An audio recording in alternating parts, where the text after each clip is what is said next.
CPM Janagama జిల్లా committee నుంచి నమస్కారాలు తెలియజేస్తూ అదే సందర్భంగా నూతన సంవత్సర శుభాకాంక్షలు మీకు ప్రజలందరూ కూడా తెలియజేస్తూ సోదరులారా ఈరోజు కొన్ని వివరాలు చెప్పడం జరిగింది.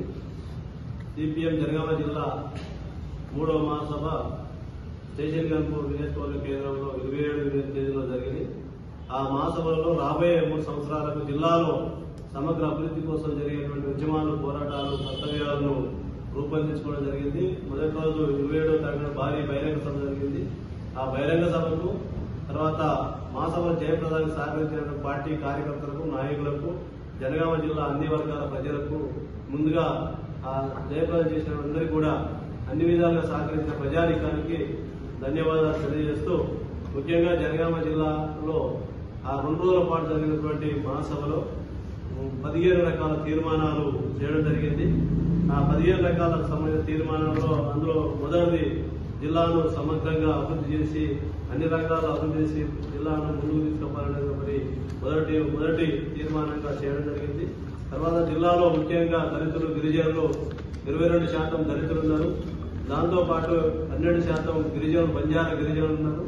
70 గ్రామ పంచాయతీలు ఉన్నాయి. కానీ వారు అభివృద్ధి దళిత కాలనీ కానీ తర్వాత గిరిజన తండాలు అభివృద్ధి చేయాలని కానీ విద్యా, వైద్యం అన్ని రంగాల్లో వెనుకబడినారు.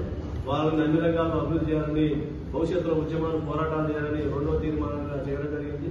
అదే సందర్భంగా మహిళలు జనగామ జిల్లాలో సర్వభాగంగా ఉన్నారు.